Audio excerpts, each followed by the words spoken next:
На самиот почеток од денешното наше и ваше утринско шоу Добро утро секое утро ги споменавме гостите. Прва гостинка денес е доктор по општа медицина од клиничката болница Аџбадем Систина, која што поради летниот период и се почестите стомачни вируси ќе ни ги открие сите симптоми и начини кои што треба да ги превземеме, стратегијата на лекување од овие симптоми. Се разбира, ќе ја поздравиме доктор Гала Стојковска. Добре ни дојдовте и дали би сакале нешто да се напиете утрински? Ви благодарам, фала ви, веќе имам вода. Најдобре е вода за дехидратација. Така Јас пред неколку дена имав таков вирус и мислам дека само водата, течностите, чаевите, цедени лимони ме спасија. Меѓутоа имате вие многу повеќе да кажете околу ова. Од вода. Многу повеќе од вода ќе чуеме денес. Да, Оли, ти благодарам. Да, од мене едно официјално добре дојде за прв пат гостинка во нашата утринска програма доктор Гала Стојковска. Драго ми е што имаме една тема многу актуелна периодов. Слушаме дека се почесто луѓето се жалат на некакви стомачни проблеми, стомачни тегоби.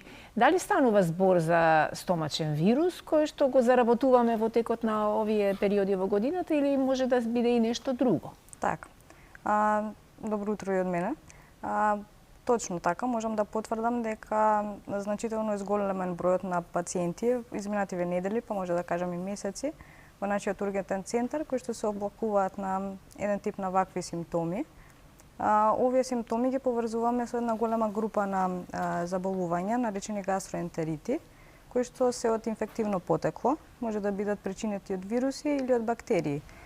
Точно дали станува збор за вирус или бактерија е тешко да се каже, само врз основа на симптомите на кои што се оплакуваат пациентите. Мора да се направи дополнително. Потребно е да се направат дополнителни анализи од типот на лаборатории, микробиолошки испитувања, за да можеме да класифицираме дали се работи за вирус или за бактерија. Можеме ли точно да ги лоцираме кои се тие симптоми после кои што не смееме да оставаме на домашно лекување или на она ќе помине за 3 дена? Да, точно така.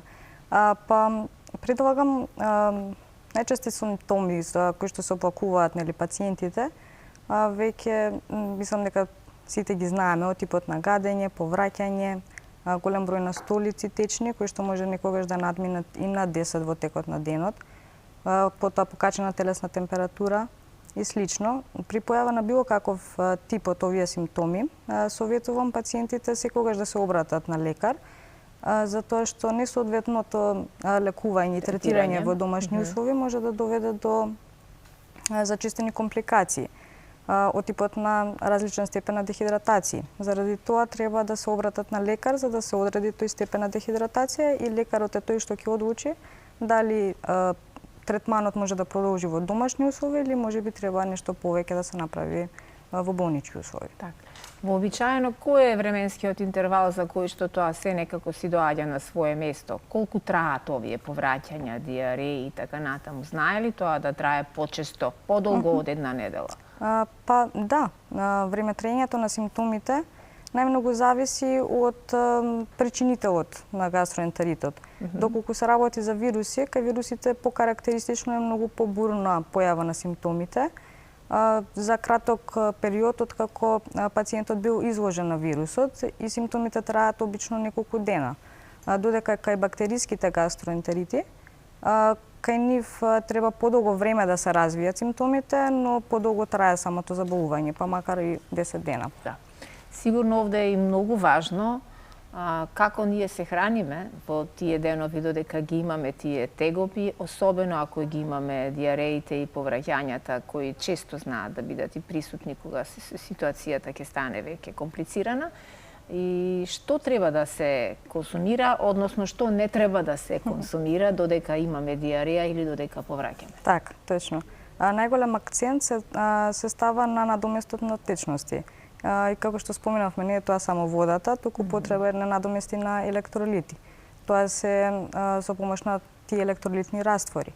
Потоа, потребен е и соодветен хигиено-диететски режим, односно постепен вовед во исхраната, се почнува со некоја базична исхрана од типот на ориз, двопек, печено јаболко, банани избегнување на млечни производи, избегнување на зачинета храна, па кога пациентот собствено ќе си почувствува дека е подобар, да си го проширува менито. Така, ги споменавте електролитите кои често ние ги купуваме, ги набавуваме како и други лекчиња што знаеме да си ги набавиме, да ги имаме во таа ташна за патување кога одиме сите некаде, дали на викенд или подолго, сепак човек треба и малку да размислува па и да си помогне во такви ситуации, а електролитите и тие раствори многу често следам и слушам дека се препорачуваат во деновите кога се прави фастинг, односно кога не консумираме ништо, не ставаме ништо освен вода, течност. Дали тие можеби не ја реметат состојбата внатре во нашиот желудник ако тоа го правиме на гладно? Не, апсолутно не. Тие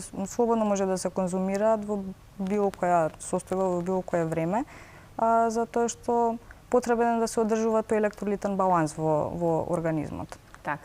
Ја споменавме дехидратацијата која е сериозна состојба и доколку не се навреме не се превземе нешто, тоа може да направи дополнително поголеми компликации во нашиот организам, па и самото лекување да трае многу подолго од вообичаеното. Што му се случува на телото кога има отсуство на течност? Така. Некои појасни симптоми кои што ни се јавуваат при потежок степен на дехидратација се симптоми од типот на силна омалаксаност, чувство на замор, понекогаш тоа може да доведе и до колапсни состојби, вртоглавица, забрзан пулс, сува уста. Тоа се веќе алармантни симптоми кога пациентот мора да се јави на лекар, посебно во нашиот ургентен центар, каде што повеќе оралниот внес на течности не е доволен за супституција, туку потребна е инфузиона супституција на течности и благовремено третман на останати симптоми. Во тој момент е апсолутно важно да се диференцира дали се работи за вирусна или бактериска инфекција, за да може понатаму да се продолжи третманот во правилна насока. Така, живееме во информатичко време каде сме непрестано бомбардирани. Во една секунда илјадници информации добиваме сите на нашите социјални мрежи, каде на едно место ќе прочиташ едно поврзано со внесна течност и на друго место ќе прочиташ нешто сосема поинакво, односно спротивно од она. Така да мислам дека голем дел од луѓето кои сакаат да вметнат и да направат еден здрав животен стил, се понекогаш збунети и не знаат кое да го одберат, која препорака или совет да ја одберат. Дали на секој организам наш, индивидуално, ни е потребно различен внес на течности или генерално секој еден човек треба да внесува, како што велат некои нутриционисти, дека минимум 2 литри во денот вода треба да внесуваме за се да ни функционира како што треба. Некои пак не мислат така и велат никако. На секој човек треба да процени кога му се пие вода, тогаш да пие. Така, секако мора да постои одреден минимум на внес на течности и тоа е точно дека 2 литри на течност е сосема доволно за секој организам. Но сепак според најмногу според килажата на еден човек може да се адаптира внесот на колкава количина на течности тој треба да внесе во текот на денот. Но 2 литри можеме да го ставиме како еден минимум кој секој човек треба да внесува во текот на еден ден. Така. Кои категории на пациенти најмногу се осетливи на стомачни проблеми, тегоби, инфекции кои што се случуваат не само во летниот период? Која група на луѓе треба најмногу да бидат внимателни со тоа колку течност, дали воопшто внесуваат? Во минатото можеби не, но денеска речи си и да нема човек кој што ќе го сретнете по улица да не држи во рака шише со вода. Да, тоа е добра навика која што сме ја стекнале. Посебно ризична група на пациенти влегуваат оние лица кои што се постари од 65 години, трудниците, како и лицата со бројни коморбидитети, односно со хронични заболувања, како што се диабетот, покачениот крвен притисок. Кај нив развојот на болеста може да биде многу побрза и многу побрзо да доведе до компликации. Поради тоа треба соодветно и навремено да се јават на лекар. Постои ли опасност ако внесуваме и повеќе течност од што ни е потребно? Ги оптеретуваме ли на некаков начин бубрезите? Да, на некој начин може да се каже дека да, но во овие месеци со овие високи температури, навистина мислам дека е многу потешко да се преоптовариме, него ли да имаме недостаток. Така. Оли, дали си ти од тие луѓе кои внесуваат течност по секоја цена и дури и тогаш кога не ти се пие вода? Понекогаш заборавам и затоа последниве месеци си носам со мене шише, ме подсетува на тоа дека треба да внесувам течности. Многу ја сакам јас лимоновата вода со лимон и малку чија. И ми е добра за метаболизмот, за дехидратација, нели? Да. За хидрирање на организмот и слично. Внесувам доволно и мислам дека и тоа ме спаси во последниот случај, токму внесот на течности. Так. Да. Јас морам да признам тука да се надоврзам дека јас вода почнав да пијам дури после 50-та година. И кога ќе се навратам наназад, уште во моето најрано детство, па и подоцна, кога веќе бев средношколка, многу често јас се онесвестував во текот на пролетните месеци, кога се случуваше промената од зима кон пролет и многу подоцна, мојот матичен доктор ми кажа дека тоа ми се случувало затоа што неподготвено сум влегувала во таквите временски промени, односно многу малку внесна вода сум имала, меѓутоа јас сум човек кој што по инстинкт, сега не ми се пие и не пијам вода. Но подоцна, откако ми се случувале некои работи, почнав да пијам вода. Но знаеш што, за кога ќе ни се уклучи алармот, дека ни се пие вода, тогаш сме веќе на почеток на дехидратација. Тоа треба да го знаеш, затоа се пие вода и кога не ни се пие. Не чувствуваш потреба за вода. Да, велат дека наутро барем 2 чаши вода е убаво кога ќе отвориме очи веднаш по станувањето. Дали е тоа медицински поддржано? Точно, како не. Докторка? Точно, поддржано. Како не поддржано. Никогаш не сме ни свесни најмалите работи колку многу ни значат. Например, толку едноставно, барем живееме нели во земја каде што имаме пристап до питка вода, така да тоа треба максимално да го користиме. Сега, ми интересира за нашата благосостојба овде во нашите внатрешни органи, каде што се трудиме така да ги држиме во баланс нештата и да не си направиме нешто кое подоцна може да не чини многу повеќе работа на себе, а и работа на доктор. Дали е препорачливо да се пие во летните месеци ладна вода со мраз? Дали е тоа оправдано? Велат дека во летните периоди не треба да се пијат ладни напитоци, туку е пожелно да се пијат потопли напитоци или средно ладни. Убаво прават турците со чај. Да, умереноста е добра во секој поглед. Значи не е ни дека треба да препорачливо нели толку ладна вода со мраз, затоа што тоа ни отвара проблем со грлото, развој на некој друг тип на инфекција, од типот на респираторни.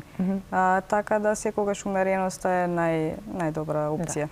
Оле, ти си често на социјалните медиуми, ти си многу присутна, имаш многу следбеници. На Инстаграм вчера ми излезе една објава во Молдавија дека се продава сладолед со парацетамол. Дали го виде тоа?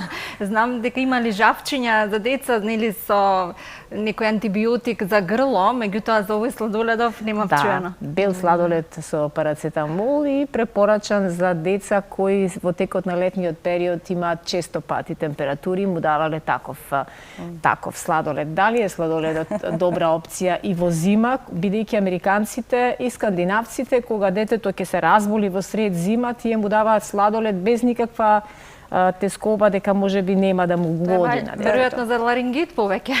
Да, во одредени состојби како што е гнојна ангина, како е ларингит, после на пример оперативен третман често се препорачува и така ги часта децата дека може сега и сладолед да земат. Ние не сме од тие земји што лечиме. Ние не ги вадиме децата на 5 степени надвор боси без чорапчиња, кај нас тоа се еден слој чорапи, па хула-хопки, па тренерки и така изволкаш во прашината во песокот, немој ова, а тука си ги правиме и постерилни. Така, да, ги ограничуваме, а со тоа и им го слабееме имунитетот, нели? Да, па тоа е потежок период на адаптација по тоа во школските денови. Аз дури во лето никогаш размислувам дали да им дадам сладолед. Да. Ако е пооблачно. А тоа е нешто што децата најмногу го чекаат и најмногу го сакаат. На самиот крај на разговорот, доктор Гала, што ќе им препорачаме еве како едни сублимирани совети од се она што кажавме, нашата публика е во главном во второто полувреме на животот да ни се живи и здрави, ги поздравувам сите кои што не следат ова утро. Какви совети би им препорачале на највозрасната публика? Така. Па како и за сите инфекции, така и за овие цревни инфекции, можам да ги наречам, секогаш превенцијата е многу подобра од третирањето. Така да би ги потсетила уште еднаш на превентивните мерки за да соодветно се заштитат од овој тип на инфекции. од наједноставните, тоа е хигиената на раце, соодветно миење темелно со сапун пред конзумација на храна, пред припрема на храна, соодветно чување на храната на соодветни температури, нејзина термичка подготовка, посебно на месото, на јајцата, внимавање во овие периоди кога се луѓето одат по одмори, на излети, да внимаваат да пијат секогаш вода која што е проверена. И на тој начин да колку што може да се заштитат од преносот на ваков тип на инфекции. Доколку дојде до развој на симптоми и до развој на болест, нашиот ургентен центар е отворен 24/7 да им помогнеме во било кое време на нашите пациенти. Секоја чест за Аџибадем Систина, пионери во приватното здравство кај нас во Македонија па и во регионот. Ми беше задоволство ова утро што проговоривме на една многу тема, граѓанска, битна тема, не само за волетниот период, туку воопшто за сите месеци во годината. Се надевам на некоја следна тема, повторно ќе се дружиме. Ви благодарам и вас на поканата. Јас, исто така. Благодарам на двете за споделените конструктивни совети до нашите гледачи во овој летен период околу стомачните вируси и дехидрирањето.